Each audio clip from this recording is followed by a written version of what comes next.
नमस्कार। अभी ये जो छोटा सा आंदोलन हुआ था दिल्ली में, उसको देख के बड़ा आंदोलन, बड़ी क्रांति ये सब का मान के लोग चल रहे हैं। आने वाले समय में आपको जितने बड़े आंदोलन करने पड़ेंगे उसकी आपने कल्पना भी नहीं की होगी। आज जो मैं कहानी बताने वाला हूँ वो दुनिया में कॉरपोरेट के लिए आपको भूखा और प्यासा मारने की कहानियाँ हैं। भारत की भविष्य की प्लानिंग भी उसी दिशा में जारी है और लगातार मेरा देश हम सब की जीवन की ज़रूरी चीज़ों को छीनने की ओर बढ़ रहा है। और जो हो रहा है वो दुनिया में कहीं और भी हो चुका है, इसलिए हमारे पास नज़ीरे हैं, उदाहरण हैं और हम जानते हैं कि दुनिया का सच क्या है।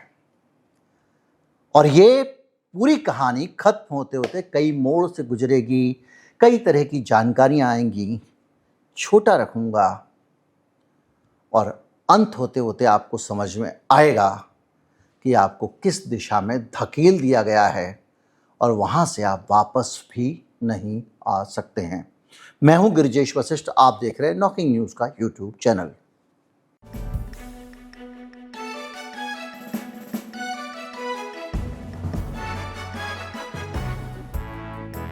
बातचीत शुरू करने से पहले एक चीज़ आपके दिमाग में डाल दूं, जब भी कोई कॉरपोरेट प्रोजेक्ट आता है, उस प्रोजेक्ट को आते समय सरकार उस कंपनी के साथ में एक लंबा चौड़ा कॉन्ट्रैक्ट करती है।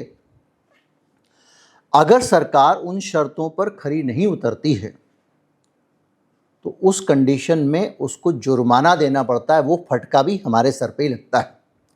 यानी ये जो रायता फैला दिया है सरकार ने, अगर कोई दूसरी सरकार समेटने चलेगी तो उसको बहुत मोटा जुर्माना इन कॉरपोरेट्स को देना पड़ेगा। दिल्ली का एक उदाहरण देता हूँ। दिल्ली में एयरपोर्ट मेट्रो आने वाली थी, अनिल अंबानी की कंपनी ला रही थी। उस कंपनी ने कहा कि हमको घाटा हो रहा है, ये हो रहा है, वो हो रहा है, और उसके बाद में वो वहाँ से निकल गई बाकायदा पैसे वसूल करके। दिल्ली में खेल गांव बन रहा था और जब बना तो उसको आखिर में जिस कंपनी को बना के बेचना था उसने कहा हमारे फ्लैट नहीं बिक रहे, हमारे पास पैसे नहीं है, हम खेल गांव तैयार नहीं कर सकते हैं। कॉमनवेल्थ गेम सर पे था, सरकार को अपने पास से पैसे देने पड़े उसका कॉन्ट्रैक्ट रद्द करने से बचने के लिए, क्योंकि सर पे गेम था। यानी ये छोटे छोटे उदाहरण दे रहा हूँ। जो बड़े बड़े जो होते हैं ना, अडानी का इतने साल का कॉन्ट्रैक्ट हो गया, ये वापस होना बहुत आसान नहीं है। इसकी एक बड़ी कीमत देश को चुकानी पड़ती है, चाहे वो देशी कंपनी हो विदेशी कंपनी हो। यहाँ से हम कहानी शुरू करते हैं और कहानी शुरू करते ही हम पहले भारत की कहानी है, लेकिन चलेंगे कोलंबिया में। कोलंबिया में 2024-25 में यानी 2-3 साल पहले एक अजीब सा संकट आया।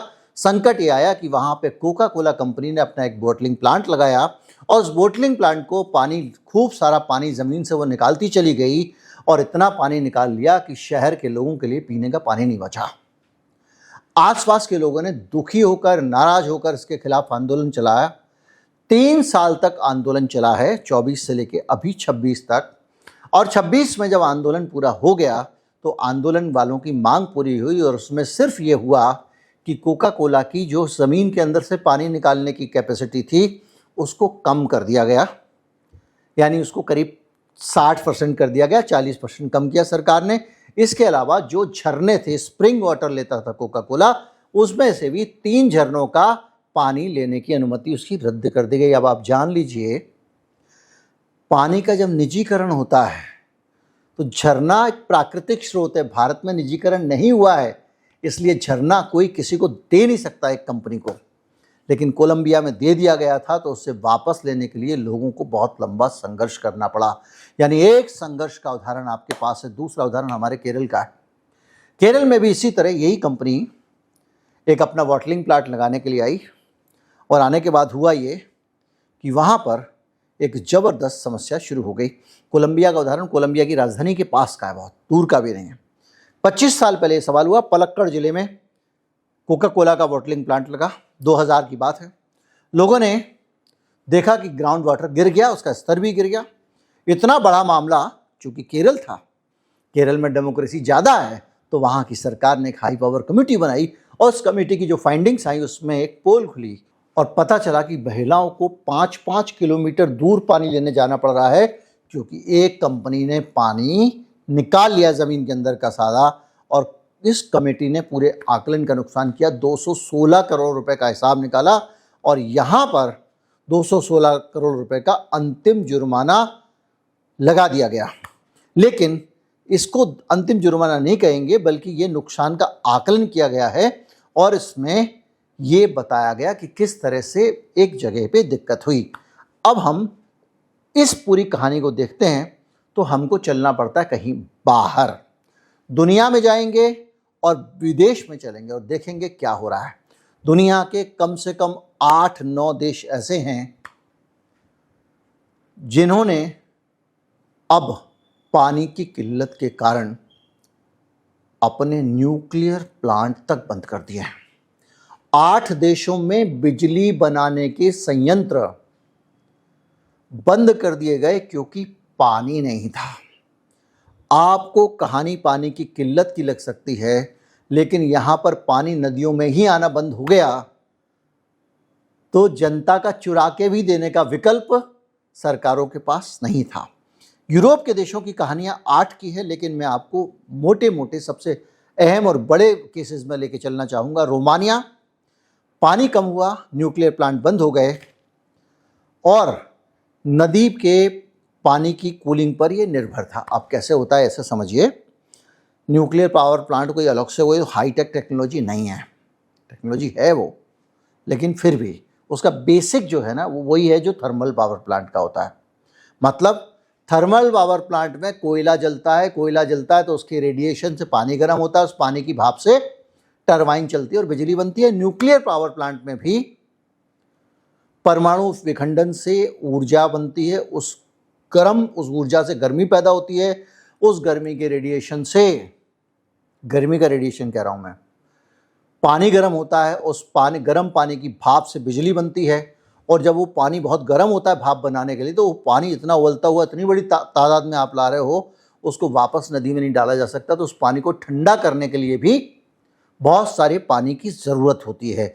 तो न्यूक्लियर पावर स्टेशन में बहुत सारा पानी चाहिए होता है और वो पानी इस स्तर तक चाहिए होता है कि लोगों की ज़रूरतों की दिक्कत हो जाए। और अब वहाँ पर तो जहाँ की मैं बात कर रहा हूँ उस जगह वो है रोमानिया। रोमानिया में 2 न्यूक्लियर पावर प्लांट बंद हो चुके हैं पहले, और 13 और 14 अगस्त को भी दूसरा रिएक्टर बंद करना पड़ा है। दोनों रिएक्टर्स की क्षमता थी 706 मेगावाट, यानी कुल मिलाकर 1400 मेगावाट।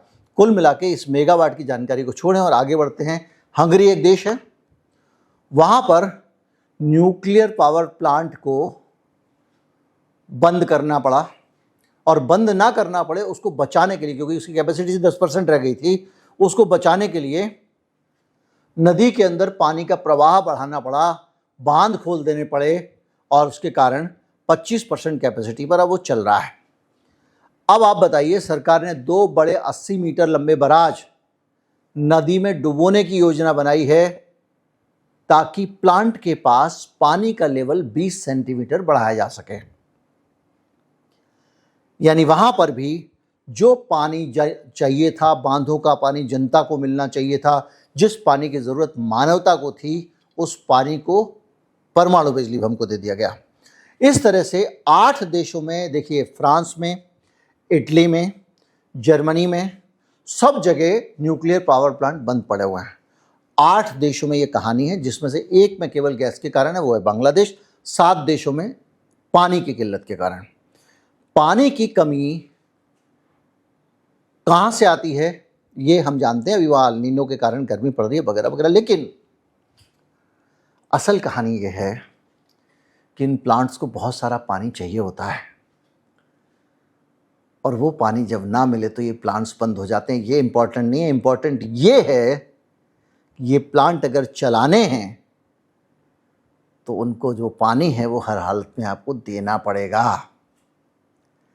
भारत में जब आएंगे, भारत के उदाहरण देखेंगे, तब आपको समझ में आएगा कि ये कितना बड़ा आत्मघाती कार्यक्रम है, फैसला है, और भारत किस तरह से अगले 30 साल में सिर्फ न्यूक्लियर पावर प्लांट के कारण नहीं, दूसरी चीज़ों की वजह से भी पानी की महाकिल्लत झेलने वाला है। और भी बीमारी पाली है, सिर्फ न्यूक्लियर पावर प्लांट नहीं पाला है।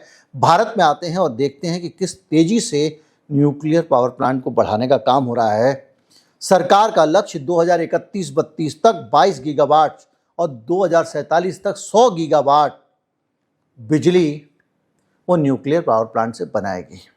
उस हिस्से को छोड़ दीजिए कि अगर उसके प्लांट से रेडिएशन होता है और लोग मरते हैं तो उस कंपनी से जुर्माना नहीं लिया जाएगा, ये सरकार झेलेगी, ये कॉन्ट्रैक्ट कर चुके हैं, वो अलग रख दीजिए। कोई दुर्घटना नहीं होगी, मान लीजिए कोई भूकंप सुकंप भी नहीं आएगा वहाँ पे। उसके बावजूद सीधी सी बात यह है कि सरकार ने बताया कि 17 न्यूक्लियर रिएक्टर्स 31 गीगावाट क्षमता के लगातार उनका कंस्ट्रक्शन चल रहा है। वो प्रोजेक्ट स्टेट में या प्री प्रोजेक्ट स्टेट में, यानी हम बड़ी संख्या में न्यूक्लियर प्लांट लगाने जा रहे हैं। और इनमें से एक बड़ी संख्या में 2 तरह के न्यूक्लियर प्लांट्स होते हैं। एक तो होता है समंदर के किनारे लगा देते हैं, तो समुद्र के पानी से ये ठंडा करने का कार्यक्रम चलता है। हालांकि वो कार्यक्रम भी पेयजल की दिक्कत खड़ी कर सकता है, क्योंकि वहाँ पर बहुत ज़्यादा हीट जनरेट होती है। जो एम्बियंस में जब हीट जनरेट होगी तो बादल ठंडे नहीं होंगे और बारिश नहीं होगी। हमारे देश में जो जहाँ पर सरकार ने फ्रेश वाटर मतलब पीने के पानी वाले न्यूक्लियर प्लांट थे, जो नदी झरने या ज़मीनी पानी से चलते हैं, वो न्यूक्लियर प्लांट भी लगाने का प्लान किया है बगैर ये सोचे। और इसमें बहुत सारे पावर प्लांट ऐसे हैं, हम अगर उन प्लांट्स को रख दें जिनकी मैंने बात की, जैसे कुंडनकुंडलम है, जैतापुर है, कोवाडा है, ये कोस्टल प्रोजेक्ट्स हैं, इनकी समस्या अलग है। लेकिन अभी हम बात कर रहे हैं कि हमारा पानी क्यों छीना जाएगा, क्योंकि ये प्लांट अब लग रहे हैं धीरे धीरे करके प्राइवेट कंपनियों के, अडानी पावर लगा रही है, बाकी लोग लगा रहे हैं। अगर आप माही बांसवाड़ा राजस्थान का जो प्रोजेक्ट है वो 2800 मेगावाट का है, 4 फैक्टर हैं, 4 रिएक्टर हैं, 700 मेगावाट के, राजस्थान के बांसवाड़ा में बन रहा है। और ये माही नदी के वाटर रिसोर्सेस पर निर्भर होगा। राजस्थान जैसा राज्य जहां पानी की पहले से कमी रहती है, वहां न्यूक्लियर पावर प्लांट लगाया जा रहा है। चुटका मध्य प्रदेश 1400 मेगावाट का, 700 मेगावाट के 2 टर्मिनल लगेंगे, वहाँ पर न्यूक्लियर प्रोजेक्ट लग रहा है। और उस जगह पे, उस मध्य प्रदेश में जहाँ अक्सर सूखा पड़ता रहता है, वहाँ पर फ्रेश वाटर वाला प्लांट लगाया जा रहा है। 1400 मेगावाट्स यानी 20 गीगावाट का प्लान। हरियाणा में भी यही हो रहा है, वहाँ पर भी इसलिए लग रहा है। कैगा में, कर्नाटक में भी 1400 मेगावाट का प्लांट लग रहा है। और ये सबसे ज़रूरी सवाल जो आपके काम का है, न्यूक्लियर पावर प्लांट कितनी बिजली खाता है। अभी हम न्यूक्लियर पावर प्लांट है, एक मैंने कार्ड रखा हुआ है संभाल के, जो न्यूक्लियर पावर प्लांट की तरह ही खतरनाक टाइप का है, उस पर भी हम आने वाले हैं। हमको देखना पड़ेगा कि कितने करोड़ लीटर पानी रोज खत्म हो जाता है। और अगर आप करोड़ लीटर पानी के चक्कर में पड़ेंगे तो समझ में नहीं आएगा। तो ऐसे समझ लीजिए कि हर किलोवाट बिजली पैदा करने के लिए, हर किलोवाट मतलब कितना, 1 यूनिट, 1 यूनिट बिजली पैदा करने के लिए 3 लीटर पानी की जरूरत होती है। 3 लीटर पानी भाप बन के उड़ जाता है 1 यूनिट बिजली के लिए न्यूक्लियर पावर प्लांट में। अगर 1000 मेगावाट का प्लांट है, 24 घंटे चलता है, तो आप इससे अंदाज़ा लगा लीजिए, जो कैलकुलेशन मेरे पास है उसके हिसाब से ये 7.2 करोड़ लीटर पानी प्रतिदिन खर्च होगा। और इतना पानी जो है 1,33,000 परिवारों के लिए, 1,33,000 परिवारों के लिए होगा। अब आप इससे अंदाज़ा लगा लीजिए कि 1,33,000 परिवारों का पानी एक दिन में एक न्यूक्लियर पावर प्लांट खत्म कर रहा है। अगर आप, ये एक बेंचमार्क है, अब हो सकता है किसी न्यूक्लियर प्लांट में थोड़ा कम होता हो, किसी में ज़्यादा हो, लेकिन ये पानी 1,35,000 लोगों के पानी पीने का एक दिन में अगर न्यूक्लियर पावर प्लांट में जाएगा तो क्या होगा। अब मैंने कहा एक और बीमारी है, उस बीमारी के कंजम्पशन पे भी आ जाएं। ये बीमारी है डेटा सेंटर की बीमारी है। पूरी दुनिया में एआई रिवॉल्यूशन हो रही है। एआई में तो हम लोग कुछ कर नहीं पा रहे हैं, सॉफ्टवेयर में जहाँ से कमाई होती है। हम लोग चिप भी नहीं बना पा रहे हैं, माइक्रो प्रोसेसर बनाएंगे, फेंकी जाती है हर बार, हम ये प्लांट लग रहा है, वहाँ प्लांट लग रहा है, होता कुछ नहीं है। और जहां से कमाई होनी चाहिए वो तो चला गया। अब क्या मजदूरी वाले काम बचे हैं? देश के रिसोर्सेज को बर्बाद करो, अपने पानी को बर्बाद करो, क्योंकि वो अपना पानी बर्बाद करना नहीं चाहते हैं, वो अपने यहाँ वार्मिंग करना नहीं चाहते हैं, गर्मी लाना नहीं चाहते हैं, तो वो क्या कर रहे हैं, यहाँ आके लगा रहे हैं डेटा सेंटर। ये समस्या नई और खतरनाक है। इसमें हजारों जीपीयू सर्वर लगातार चलते रहते हैं, और जब कोई भी मशीन चलती है तो बिजली हीट में कन्वर्ट होती है, और ये हीट निकालने के लिए आपको उसके ठंडा करने का जुगाड़ करना पड़ता है, कूलिंग करनी पड़ती है। डाटा सेंटर एक्सपोजर के कारण भारत में 2025 में करीब 150 अरब लीटर पानी भारत में खर्च किया जाना था। 2030 तक ये दुगने से ज़्यादा हो सकता है। 2026 में एक इंडस्ट्री एस्टीमेट के हिसाब से, जो 2026 का एस्टीमेट है, वो बताया था कि 2030 में 359 अरब लीटर पानी रोजाना खर्च किया जाएगा।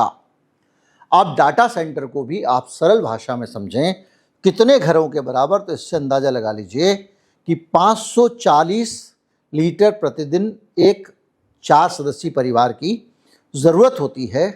100 मेगावाट का अगर डाटा सेंटर है तो करीब 3700 परिवारों का, केवल 100 मेगावाट का 3700 परिवार का पानी वो उड़ा देगा।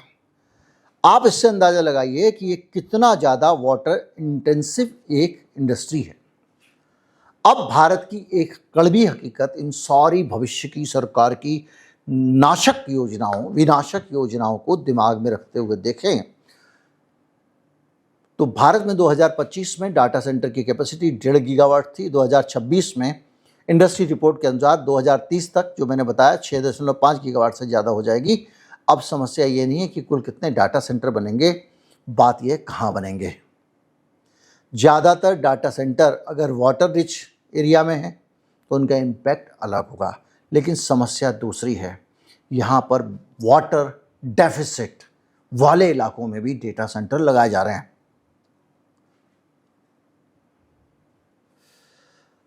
अगर आप डेटा पे जाओ तो हमारे यहाँ का सेंट्रल वाटर कमीशन जो है वो कहता है कि भारत की एनुअल जो अवेलेबिलिटी है प्रति व्यक्ति पानी की, वो 2021 में 1486 थी। 2031 में करीब वो 1367 क्यूबिक मीटर हो गई है। यानी अंतर्राष्ट्रीय बेंचमार्क के अनुसार 1700 होना चाहिए, हमारी 1300 ही है, और 1000 क्यूबिक मीटर के नीचे जाने की संभावना माना जा रहा है। इसका मतलब ये हुआ कि भारत में पहले से पानी पीने का नहीं है। 2050 की पानी की मांग की तरफ अगर आप जाएं तो लॉन्ग टर्म असेसमेंट के हिसाब से हमारी भारत की कुल वाटर रिक्वायरमेंट 1800 BCM मानी गई है, यानी 1800 अरब क्यूबिक मीटर। अब इस हिसाब से अगर आप देखें तो लगातार पानी की किल्लत हम देख रहे हैं। शहर बढ़ेंगे, आबादी बढ़ेगी, वगैरह वगैरह, और पानी की दिक्कत रहने वाली है। WRI की रिपोर्ट के मुताबिक 2026 में जो एनालिसिस है इसी साल का, आधे से ज़्यादा डेटा सेंटर ऐसी जगहों पर लगाए जा रहे हैं जो वाटर स्ट्रेस्ड हैं, यानी वहाँ पर पानी की पहले ही किल्लत है और वहाँ डेटा सेंटर लगाए जा रहे हैं। इसमें से 75% सिर्फ 5 राज्यों में, महाराष्ट्र, तमिलनाडु, कर्नाटक, तेलंगाना और उत्तर प्रदेश में हैं। मुंबई, नवी मुंबई में करीब 536 मेगावाट के वाटर सेंटर लगाए जा रहे हैं। ये जगह पहले से वाटर स्ट्रेस्ड है, यहाँ पे पानी की किल्लत रहती है। चेन्नई में भी एक बड़ा हब लग रहा है और ये भी बहुत महत्वपूर्ण है। बेंगलुरु में डाटा सेंटर हब बनाया जा रहा है, आज भी वहाँ पानी की किल्लत है। अब भविष्य की बात तो छोड़ ही दीजिए। हैदराबाद बहुत तेज़ी से बढ़ रहा है, वहाँ पर भी वाटर स्ट्रेस है, और दिल्ली NCR में हाई वाटर स्ट्रेस है। ग्रेटर नोएडा के अभी एक स्टडी हुई थी, उसमें पता चला था कि 600 मीटर नीचे ज़मीन का पानी चला गया है। पानी अभी से ख़त्म हो गया है। आपको समझाया जाएगा आबादी बढ़ गई, बड़े लोग आ गए रहने के लिए। हमको हमेशा यही समझाया जाता है, नदी में पॉल्यूशन हो रहा है, पूजा का प्रसाद मत फेंकना उसमें, और पीछे उद्योग जो है वो तुम्हारे जैसे 1 करोड़ पूजा के प्रसाद जितना पानी रोज फेंके जा रहा है। इसी तरह से पुणे में भी बहुत डाटा सेंटर आ रहे हैं, पुणे में, जामनगर में और विशाखापट्टनम में। ये सारी चीज़ें जो हैं, और सबसे ज़्यादा चौंकाने वाला है विशाखापट्टनम का मामला। यहाँ पर गूगल और अडानी 15 अरब डॉलर से एक बड़ा डाटा सेंटर बनाने वाले हैं। और राइटर्स की 6 अगस्त की रिपोर्ट के मुताबिक पानी की ज़रूरत 468 मिलियन लीटर रोजाना आज भी है उस शहर की, और वहाँ पर 70 मिलियन लीटर का, 70 लाख लीटर का रोजाना, 7 करोड़ लीटर का, माफ़ कीजिए, 7 करोड़ लीटर का रोजाना आज पानी की कमी है। और जहां आज 7 करोड़ लीटर पानी की कमी है, वहां पर अडानी का डेटा सेंटर गूगल के साथ मिलकर लगाया जा रहा है। यह है कड़वी हकीकत। नवी मुंबई का भी सीन ये है, और सेबी के 2025 के डेटा के मुताबिक मुंबई में करीब 536 मेगावाट डाटा सेंटर कैपेसिटी थी, जो देश की कुछ इंस्टॉल कैपेसिटी में से 50% से ज़्यादा है। मुंबई और नवी मुंबई में भी डाटा सेंटर आ रहे हैं। सबसे ज़्यादा डाटा सेंटर का कंसंट्रेशन मुंबई में होने वाला है, और वहाँ पर वाटर डिमांड की सिचुएशन पहले से ही खराब है, और कुल मिला के ये एक रोड रेड जोन जैसा बनता जा रहा है। बेंगलुरु में भी डाटा सेंटर का दबाव है। वहाँ पर 2024 में ही शहर को गंभीर वाटर क्राइसिस का सामना करना पड़ा था। उसके बावजूद उस शहर में भी भर भर के डाटा सेंटर डाले जा रहे हैं। चेन्नई में सबसे संवेदनशील ग्राउंड वाटर स्ट्रेस है, रेनफॉल सीजनल है, कभी होती है कभी नहीं होती है, रिजर्वायर्स पर डिपेंडेंस है, उसके बावजूद वहाँ पे वाटर सेंटर का क्राइसिस है। नोएडा, दिल्ली, एनसीआर का मैं बता चुका हूँ। कुल मिला के एक सारी सिचुएशन ये बता रही है। भर भर के पॉलिसी बन रही हैं जो आपकी हालत कोलंबिया से भी बुरी करने वाली हैं। पानी नहीं होगा, हमने देख लिया है कर्नाटक में, और माफ़ कीजिए केरल में, 25 साल पहले कोका कोला ने पानी सारा निकाल लिया था।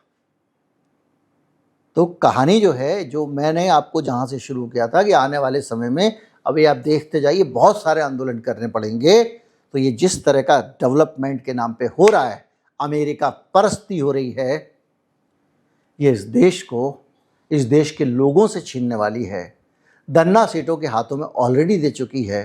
अब उनको इतना नियंत्रण दे दिया जाएगा कि ये देश चूं भी ना कर सके, चपड़ भी ना कर सके। वो केरल था किसी ज़माने में, 25 साल पहले हालात कुछ और थे कि उस एक जांच होके जुर्माना दे दिया गया कमेटी बना के। अब किसी की हिम्मत नहीं है। जो भी है, आप चुप रहिए, पॉजिटिव रहिए, बहुत पॉजिटिव। आप तारीफ भी तो किया करो सरकार की, करते रहिए। अगर इन मसलों को आप नहीं उठाएंगे भाई साहब, तो आप अभी से उठाना शुरू करेंगे, तब जाके कुछ हो सकता है। देश के लोगों को बात करनी चाहिए, चिट्ठियाँ लिखनी चाहिए, जानकारियाँ निकालनी चाहिए। गूगल करो, एआई करो, सब डेटा को निकालो, हमारे वीडियो से डेटा निकालो, वेरीफाई करो, कंफर्म करो, चेक करो, पोस्ट करो, फेसबुक पे डालो, जहाँ जहाँ मिल रहा है, ट्विटर पे डालो, थ्रेड पे डालो, क्योंकि चुप रहने का समय नहीं है। आज चुप रहोगे तो कल बड़ा आंदोलन करना पड़ेगा। पानी कहाँ है? इतनी दुकान जो लगा रहे हो, इसके लिए पानी कहाँ से लाओगे? ये बड़ा सवाल है जो संसद को पूछना चाहिए, इस देश से, इस सरकार से। वीडियो को ज़्यादा से ज़्यादा लोगों तक पहुँचाइए। मैं हर वीडियो के अंत में बोलता हूँ, आपको लगता होगा सारे के सारे लोग बोलते हैं, मैं लाइक सब्सक्राइब वगैरह नहीं बोलता हूँ अक्सर। आपको लगता होगा सब बोलते हैं इसलिए बोला, नहीं, मैं ऐसे विषय लेके आता हूँ, मुझे लगता है कि ज़्यादा लोगों तक पहुँचे, इसलिए आपसे कहता हूँ ज़्यादा से ज़्यादा लोगों तक शेयर करें, पहुँचाएँ। नमस्कार, जय हिंद।